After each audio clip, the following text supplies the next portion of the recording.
So hello guys, today we are going to discuss about the questions which has came recently in your exam, I mean for the foreign medical graduates, which has happened in last week.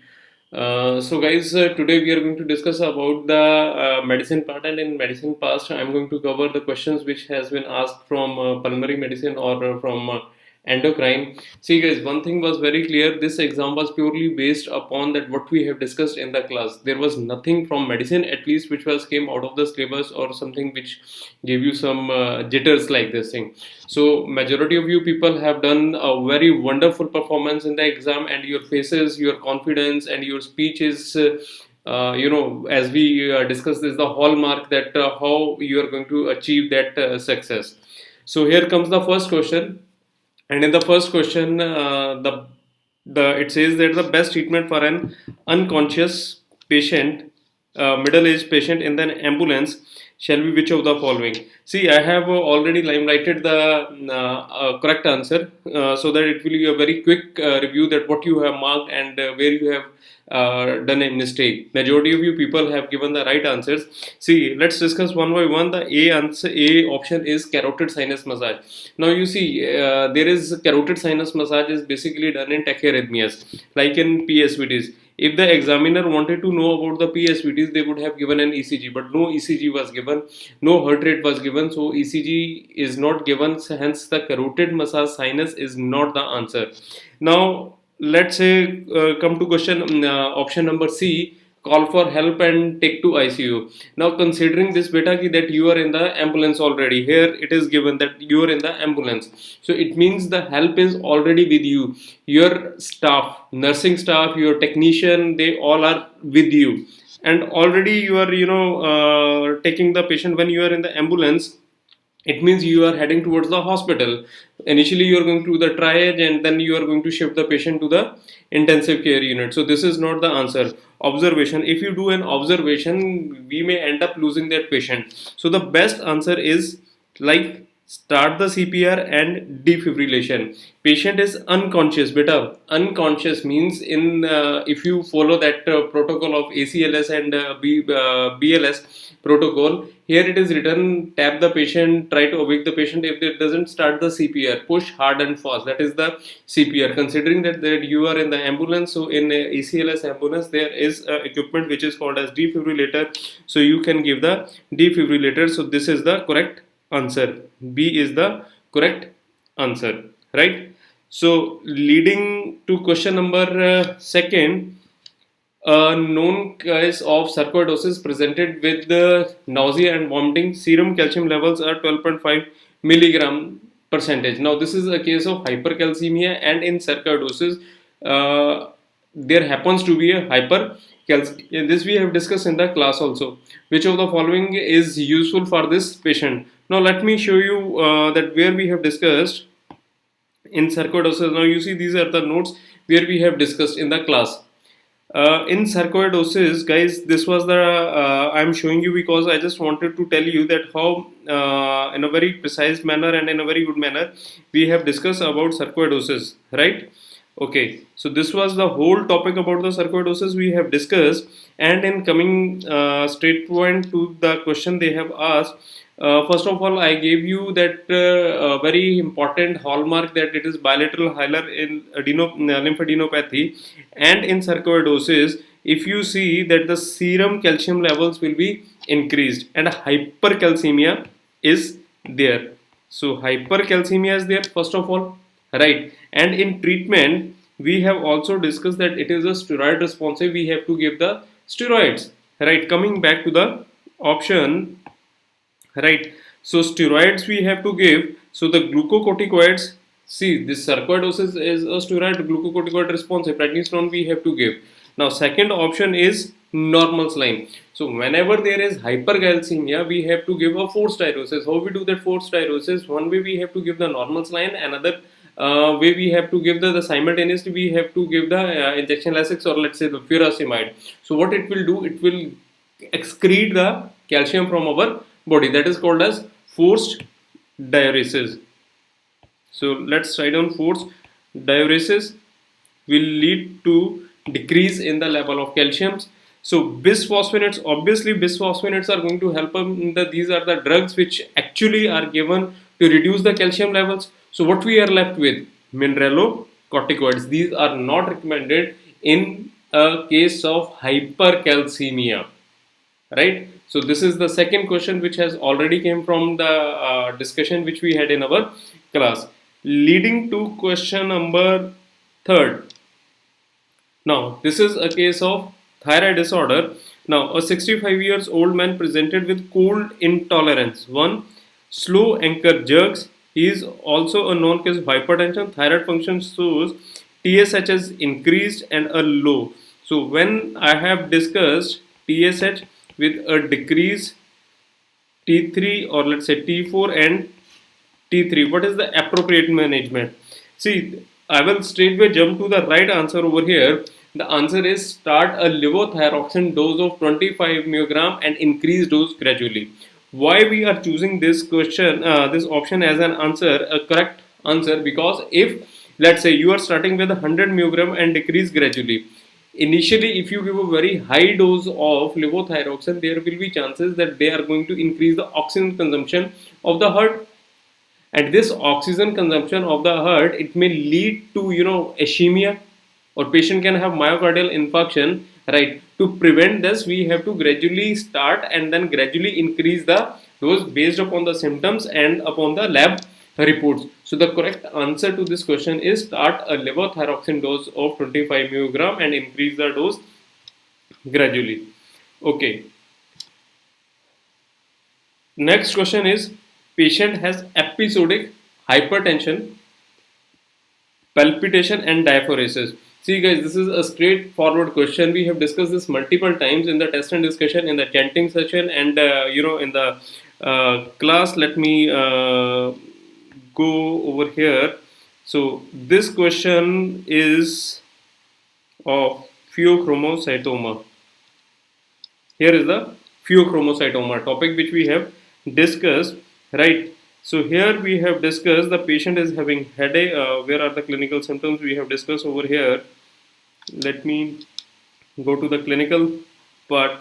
Most common symptom is headache, hypertension 1. And what kind of hypertension we discussed? Paroxysmal hypertension. Patient is having palpitation, tachycardia, sweating, polyuria, polydipsia, erythrocytosis and constipation. So here the answer comes. The most sensitive and the specific test for pheochromocytoma is urinary metanephrin and urinary vinyl mandelic acid, right? Right, urinary mandelic acid. So this is a case of pheochromocytoma, right? And what is the answer? Correct answer over here that must need to be done to identify is urinary metanephrin and VMA levels, right? The next question is, a patient is having exacerbation of dyspnea and can't talk. Now you see, this patient is having a severe bronchospasm, right? Prolonged expiration means his FEV1 is decreased. On chest auscultation means if the expiration is increased, normally expiration phase is approximately of 6 seconds or lesser than the 6 seconds. But if it is prolonged, it means there is a severe. Now this is a normal, normal airway. If there is a spasm or narrowing of that bronchus, what will happen? A patient, or we cannot be able to exhale properly. We will take a longer time, or the patient will take a longer time. Anyhow, the question is not about that. What is the category of COPD, or let's say what is the category of asthma, mild, moderate, severe. This question is basically a question based upon the ABG. Now ABG is basically showing pH of 7.30. PCO2 is 65. Bicarbonate is 35. So what is it, my dear friend? Patient is retaining the carbon dioxide as well as bicarbonate is also increasing. So this is a case of respiratory acidosis, right? Which of the following intervention should be done in this child? I don't know whether it was a child, because some of the students told us it was a child or it was an adult.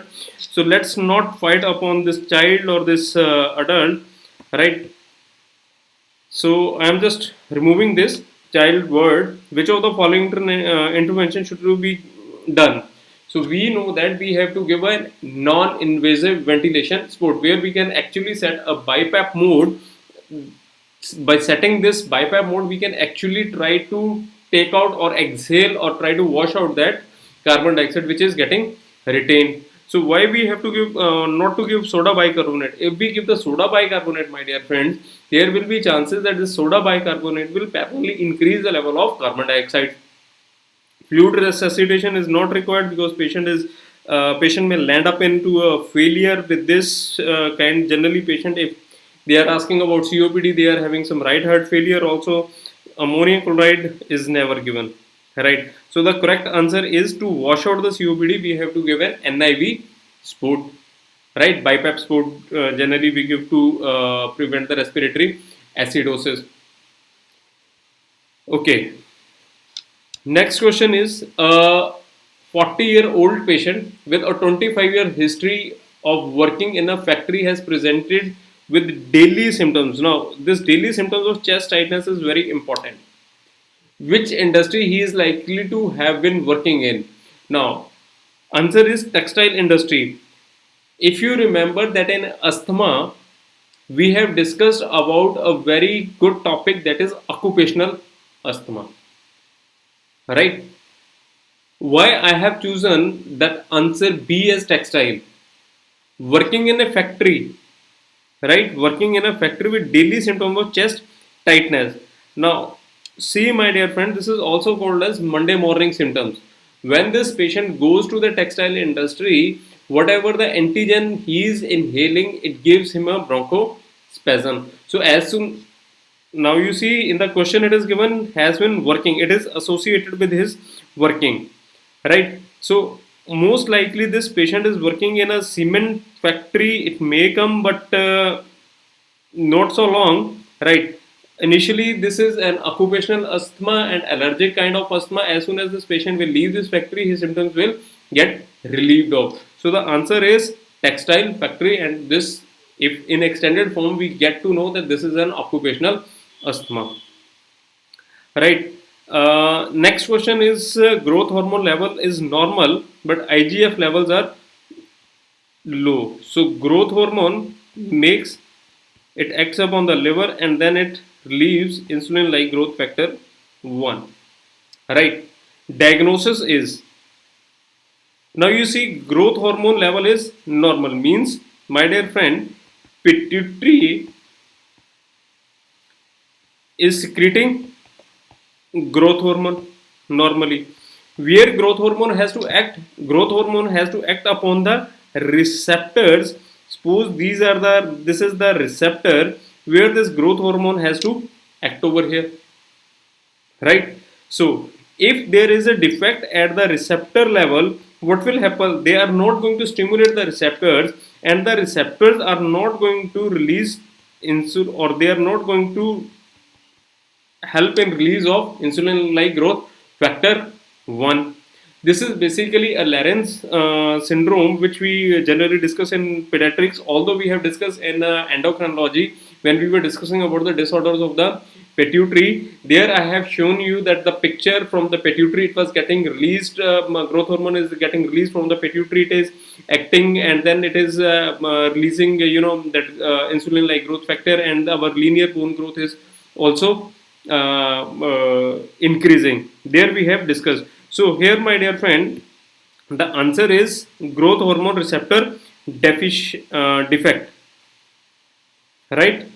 If it had been growth hormone deficiency, then my dear friend, the insulin like growth factor levels has been low, as well as the deficiency means the growth hormone levels would have decreased, right? So the correct answer is there is a defect in the receptor, defect in the receptor of the growth hormones.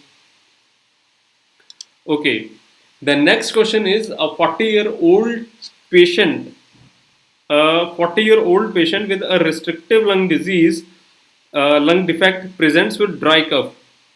Okay, that is good. On examination, patient is having central cyanosis, clubbing, inspiratory crepitations. Inspiratory capitations on auscultation is noted. Spirometry shows FEV1 is 60%. Now you see, guys, they have given a very close options. They have given pulmonary fibrosis, bronchiectasis, chronic bronchitis, bronchogenic carcinoma. So let's route one by one. Let's not discuss about the right answer. The right answer is also the pulmonary fibrosis. Let me explain you the rest of the three. First of all, the bronchiectasis is basically is a obstructive lung disease, right? But in what is the common thing here, we see clubbing. We also see cyanosis over there in bronchiectasis. But the only differentiating feature is there the restrictive lung diseases and the obstructive lung diseases. This question is they are asking clearly about the restrictive lung diseases. So in restrictive lung disease, pulmonary fibrosis fits the first. Now, bronchogenic carcinoma. Now this or chronic bronchitis. Now chronic bronchitis and emphysema. Two things. Chronic bronchitis and emphysema make COPD. COPD is again a obstructive lung diseases, right? And in COPD or in chronic bronchitis, we actually in COPD basically we don't find cyanosis, we don't find clubbing. Sorry, right? We don't find clubbing, right? Then, my dear friends, we are left with bronchogenic carcinoma. Okay, in bronchogenic carcinoma, we may find clubbing, we may find cyanosis, but it is carcinoma. There is a mass in the lung. Now, carcinoma, it is obstructing the airway.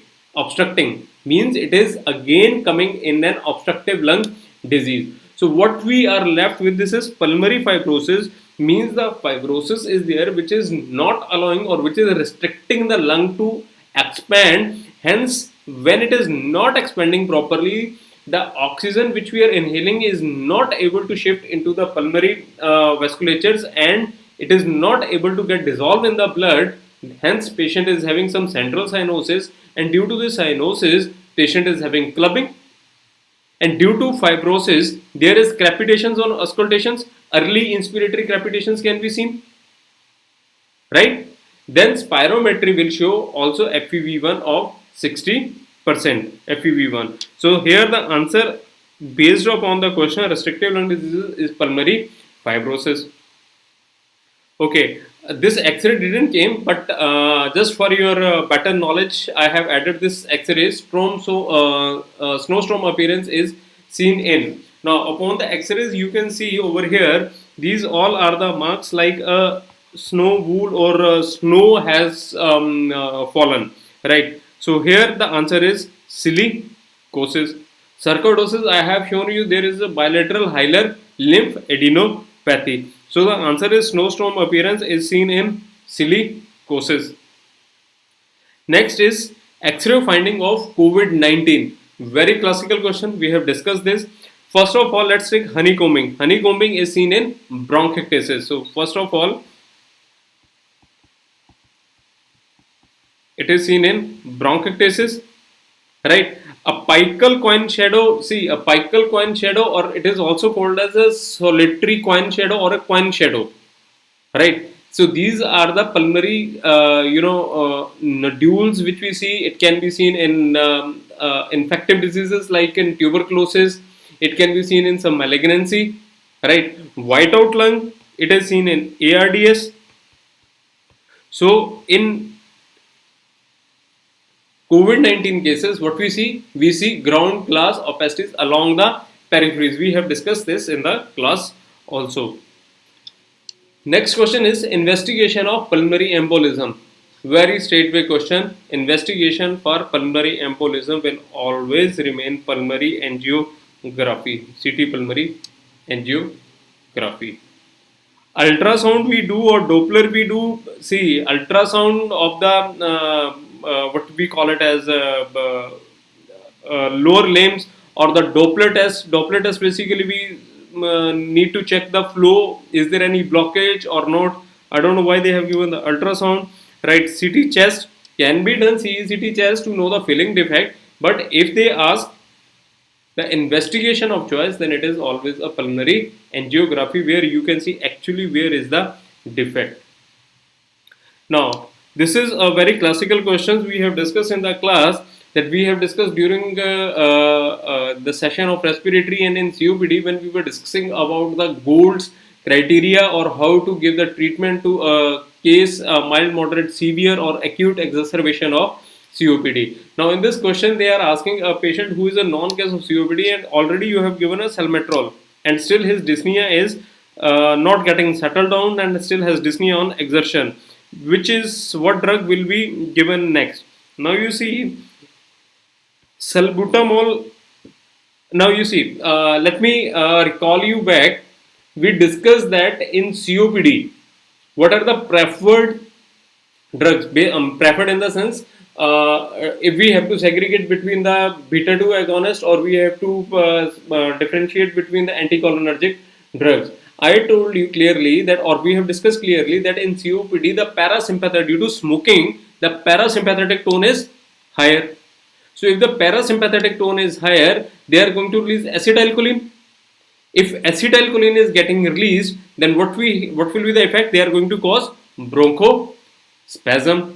So to break that chain, or to decrease that acetylcholine, what we have to give? Anticholinergic drugs. Anticholinergic drugs like ipratropium or tiotropium. So here, if after giving salmeterol, patient is not getting settled down, then what next we have to give? We have to give an anticholinergic drug, that is tiotropium. Roflumilast is a phosphodiesterase 4 inhibitor. Where it is given? It is given in stage 3 and stage 4 COPD. But here they have not mentioned the stages. Like in stage 3 and stage, patient is not able even to do his routine exercise. Patient is not able to walk till the washroom, or if he walks, he gets dyspneic. Right? The next question is, patient underwent total hip replacement after a fracture neck of femur after 3 months. Now, after 3 months, this is very important, my dear friend. 3 months, he presented with breathlessness, shortness of breath. Diagnosis is, considering this, that the patient has undergone total hip replacement, or any surgery patient has gone, I mean the limb surgery, patient is bedridden, there will be a stasis in the circulation, in the venous circulation. So if there stasis, Hindi में समझाता हूँ तो खून गाढ़ा हो जाएगा, blood is going to get thicker. Thicker means there are chances of getting embolism. Right? Clot formation होगा, उससे क्या होगा? Venous embolism. So the answer over here is venous thromboembolism. So guys, these are some of the questions which we have encountered, in the exam, and trust me, guys, I have met approximately 150, 170 students, and majority of you guys, approximately 150, 160 students, has given these right questions. It gives us a proud moment to say this, that whatever we have discussed, whatever the hard work you have done, has now came into a reality of success. So guys, I wish you all the best, and we'll see you soon in the next PG classes. Till then, all the best. Take care.